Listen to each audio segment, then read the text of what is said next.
Hello eighth class. आज हम अपने फर्स्ट चैप्टर का रिमेनिंग पार्ट करेंगे, जिसमें हम करेंगे खाद और उर्वरक में अंतर और सिंचाई की विभिन्न विधियाँ। तो सबसे पहला हमारा टॉपिक है खाद और उर्वरक में अंतर। पहला अंतर क्या है? पहला अंतर है कि ये खाद जो होती है वो जैविक पदार्थों से बनती है, जबकि उर्वरक रासायनिक पदार्थों से बनाई जाती है। खाद में पोषक तत्व कम मात्रा में होते हैं, जबकि उर्वरक में पोषक तत्व अधिक मात्रा में होते हैं।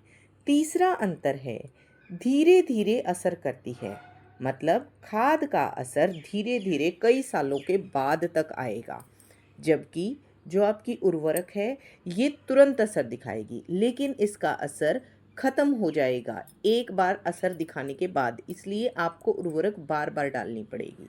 उसके बाद फोर्थ पॉइंट है आपका मृदा की बनावट और जल धारण क्षमता बढ़ाती है। कौन बढ़ाती है? खाद। खाद मृदा की बनावट और जल धारण क्षमता को बढ़ाती है, जबकि अगर हम देखें तो उर्वरक जो है अधिक प्रयोग करने से मृदा को नुकसान पहुंचा सकती है। कैसे पहुंचा सकती है? मृदा को या तो अम्लीय बना देगी या वो क्षारकीय बना देगी। जबकि अगर हम खाद डाल रहे हैं तो खाद जो है वो मिट्टी की उपजाऊ शक्ति भी बढ़ाएगी, उसके जो गठन है उसको भी सुधार करेगी, उसकी जल धारण क्षमता को भी बढ़ाएगी। तो खाद जो है उर्वरक के बजाय बहुत ज़्यादा अच्छी होती है। पांचवा अंतर है कि खाद पर्यावरण के लिए सुरक्षित है, जबकि अगर हम उर्वरक का प्रयोग करेंगे तो पर्यावरण को हानि हो सकती है, क्योंकि उर्वरक रासायनिक पदार्थों से बनाई गई है। छठा अंतर है कि खाद जो है हम घर पर ही बना सकते हैं, इसलिए ये सस्ती और घर पर बनाई जा सकती है, जबकि उर्वरक महंगी होती है और बाजार से खरीदनी पड़ती है। नेक्स्ट टॉपिक हमारा है कक्षा 8 में जो आपकी सिंचाई की विभिन्न विधियां हैं, इनका क्या प्रयोग है, कौन कौन सी विधियां हैं। तो पुराने समय में जो पुरानी विधियां थी उनको कहते हैं पारंपरिक विधियां।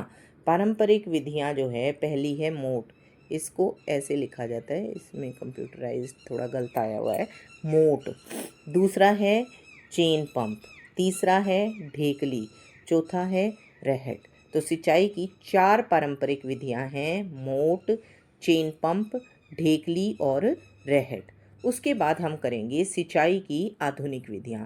सिंचाई की आधुनिक विधि पहली है स्प्रिंकलर विधि, जिसको हम फव्वारा विधि भी कहते हैं। दूसरी है ड्रिप विधि।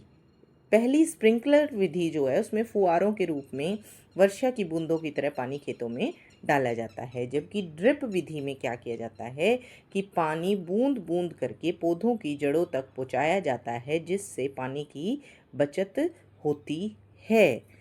ड्रिप विधि और स्प्रिंकलर विधि ये ज़्यादातर ऐसे इलाकों में की जाती हैं जहाँ पर पानी की बहुत ज़्यादा कमी होती है। अब हम चित्र के द्वारा समझते हैं कि सिंचाई की आधुनिक विधियां कौन कौन सी हैं। सिंचाई की आधुनिक विधियों में हमारी स्प्रिंकलर विधि में इस तरह से फुहारे के रूप में आपको दिखाई देगा।